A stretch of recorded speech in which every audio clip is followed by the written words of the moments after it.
Subduction zone megathrust earthquakes, the most powerful earthquakes, can produce tsunamis through a variety of structures that are missed by simple models. The basic model shows rock above the convergent plate boundary being compressed and bent as it stores elastic energy. Once friction is overcome, the overriding plate slides abruptly up the fault, causing the leading edge to heave seawater upward, generating a tsunami. This shallow-angle reverse fault is called a thrust fault because the overlying plate thrusts up over the subducting plate. Let's explore different tsunami-producing mechanisms by examining three famous earthquakes.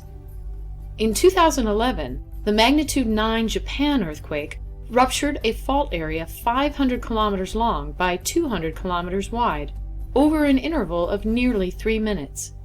Surveys of seafloor bathymetry before and after the earthquake document up to 50 meters of fault displacement at the Japan Trench. What would that look like in cross-section? During the rupture process, the overriding plate slid up the west-dipping fault plane. That uplifted the seafloor by 10 meters, producing the local tsunami that rushed on shore within 20 minutes of the earthquake, and the distant tsunami that spread over the Pacific Ocean basin.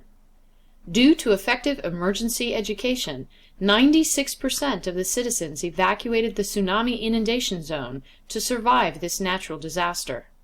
Next, let's examine how deformation, as well as fault displacement of the overriding plate can produce a tsunami. The 2010 magnitude 8.8 Chile earthquake tore a rupture zone 600 kilometers long by 130 kilometers wide. Although the rupture began at approximately the same distance from the trench, there was little to no displacement at the trench as there was during the Japan earthquake. So, what generated the local tsunami that resulted in 123 deaths and produced major damage in coastal towns? Fault displacement ranged from 5 meters at the hypocenter beneath the coast to 10 meters midway to the trench, then decreased to little or no displacement at the trench. Westward displacement of the continental shelf above the plate boundary caused broad uplift of the seafloor. In addition, the change in amount of displacement along the plate boundary caused internal deformation of the overriding plate. These effects combined to uplift the ocean floor by 2 to 3 meters. This sudden uplift generated the deadly local tsunami along the coast of South America and Juan Fernandez Islands. Alerted by strong ground shaking, coastal residents evacuated to high ground. Unaware of the danger, many vacationers did not evacuate and became victims of the tsunami. Our third example introduces splay faulting during the rupture. The 1964 magnitude 9.2 Great Alaska earthquake ruptured a major segment of the eastern Aleutian subduction zone, 800 kilometers long, lasting over 4 minutes. The continental shelf and slope of the overriding North American plate was uplifted over 9 meters, while inboard areas subsided as much as 2 meters. This sudden displacement of the ocean floor generated the tsunami that claimed lives from Alaska to Northern California. Less than 2 meters of regional uplift occurred at the trench, so what caused the 9-meter uplift of the continental shelf and generated the tsunami?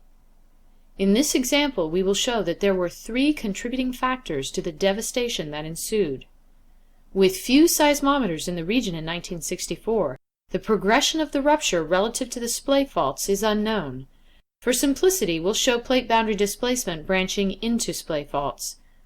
During this earthquake, displacement started on the plate boundary megathrust fault, producing 2 to 4 meters of regional seafloor uplift and subsidence. However, most of the fault offset ramped up to the seafloor on splay faults like the Patent Bay Fault that was displaced 9 meters. Because displacement on steeply dipping splay faults causes larger uplift of the ocean floor, a bigger tsunami is produced, and it starts closer to shore, providing less time to evacuate. In steep-sided fjords and inlets, ground shaking caused landslides, some entirely below sea level, resulting in surges of seawater up to 50 meters high that struck coastal towns, including Seward and Valdez. This third type of tsunami took 77 lives. In these vulnerable locations, the usual drop, cover, and hold-on response to ground shaking must become evacuate immediately from low ground, even during earthquake ground shaking. The tsunami-producing mechanisms illustrated here are still just a glimpse into the variety of subduction zone earthquake faulting and folding processes.